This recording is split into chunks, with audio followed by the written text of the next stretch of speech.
আজহারী সাহেব তার যশোরের মাহফিলে বলেছেন, দেশে আহামরি কোনো পরিবর্তন আসে নাই, একদল খেয়ে গেছে আর একদল খাওয়ার জন্য বসে আছে। আপনারা বলেন উনি কি কথাটা ভুল বলেছেন না ঠিক বলেছেন? আপনারা বাঘের মতো আমাকে উত্তর দিবেন আওয়াজ করে। প্রিয় কলিজার টুকরা রংপুরের ভাইরা, আজহারী সাহেব কি কোন দলের নাম উল্লেখ করেছিলেন? এই যে আস্তে কথা বললেন, কোন দলের নাম বলেছেন? কোন ব্যক্তির নাম মেনশন করেছেন? উনি জাস্ট বলেছেন একদল খেয়ে গেছে আর একদল খাওয়ার জন্য বসে আছে, এতেই কিছু লোকের গায়ে আগুন জ্বলে গেছে। আমরা কোন দলের নাম উল্লেখ করি না। আচ্ছা, মনে করেন যে আজহারী সাহেব কোন দলের নাম উল্লেখ করেই ফেলেছেন, কোন দলের নাম এক্স্যাক্টলি মেনশন করেছেন, তো আমাদের কি জনগণ হিসেবে বাক স্বাধীনতা নেই? বলেন সবাই, আছে না নাই? যদি আমাদের বাক স্বাধীনতা কেউ কাটতে চায়, তাদেরকে আওয়ামী লীগের ইতিহাস মনে রাখতে হবে যুবক। তো আমি দেখলাম একজন নেতা, তার নামটা আমি জাস্ট বলেই ফেলছি, ছোট্ট নাম বলছি, দুদু সাহেব। উনি বললেন কোথাকার কোন আজহারি মাঝহারি মিয়া, আজহারি কি মাঝহারি? এটা কি আপনাদের সস্তা মনে হয়? আজহারি এটা হচ্ছে বাংলাদেশের ব্র্যান্ডের নাম যুবক ভাড়া। আচ্ছা আপনি বলেন, এই যে একজন নেতা, দলের নেতা একজন আলেমকে বলছে আজহারি মাঝহারি কোথাকার কে, এটাই প্রমাণ যে সে মানুষটা শিক্ষিত হতে পারে না। একজন শিক্ষিত মানুষ আলেমকে কথা বলবে পরিপূর্ণ শ্রদ্ধার সাথে, সম্মানের সাথে। রংপুরের ভাড়া, আচ্ছা আপনি আমাকে বুঝায় বলেন, মনে করেন যে আজহারী সাহেব কোন একটা কথা ভুলই বলেছেন, আমরা কারো অন্ধভক্ত নই, আমরা অন্ধভক্ত নই।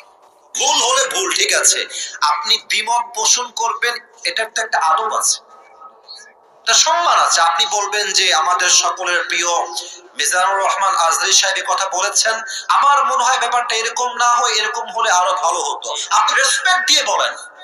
আপনি যখন আজহারীকে মাঝহারি বলে গালি দেন, কলিজার টুকরা চোখের রক্তক্ষরণ শুরু হয়ে যায় যুবক। তবে হ্যাঁ, একজন বললেন যে আজহারী সাহেব আসেন আপনি রাজনীতিতে নাম লেখান, আপনি রাজনীতি করেন, আপনি ওই দলে যান সেই দলে যান।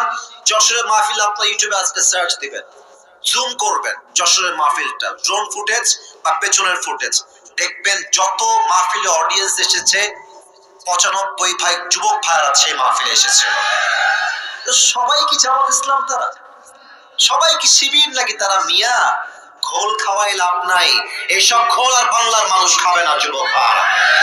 জামাত ইসলাম নয়, বিএনপির লোকরাও আজহারীকে কলিজা থেকে ভালোবাসে যুবক ভাইরা। ওই যে যশোরের মাহফিল, আওয়ামী লীগও ছিল, বিএনপিও ছিল, যুবকও ছিল, মায়েরাও ছিল, বোনেরাও ছিল। অতএব আমাদের ভালোবাসা দলের জন্য নয়, জামাতের জন্য নয়, কোন ব্যক্তির জন্য নয়, আমাদের ভালোবাসা একমাত্র কোরআনের ভালোবাসা, একমাত্র আল্লাহর জন্য ভালোবাসা। এটা আচ্ছা, যেই দলগুলো এভাবে আজহারীকে কটাক্ষ করছেন, এই যে 20 লাখ মানুষের সামনে কটাক্ষ করলেন, ওখানে কি সবাই আজহারীর ভক্ত না? তো আপনি যে গালিটা দিলেন, যার বুকে আপনি আঘাত দিলেন, আচ্ছা ভাবেন যে আজহারী সাহেবকে আমি ভালোবাসি, কথার কথা, তো আমার ভালোবাসার মানুষকে যে গালি দিবে, আমি কি তাকে আর ভোট দিব নাকি? কথা বলেন, ভোট দিব নাকি?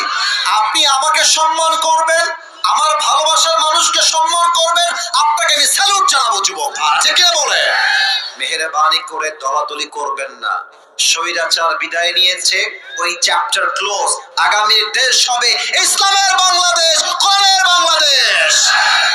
কেউ যদি রুখে দিতে চান, মনে রাখবেন ইসলামকে যারাই রুখতে এসেছে কেউ রুখতে পারে নাই, তারা মাটির নিচে মিশে পুলিশ সাথে বেচাকার হয়ে গিয়েছে।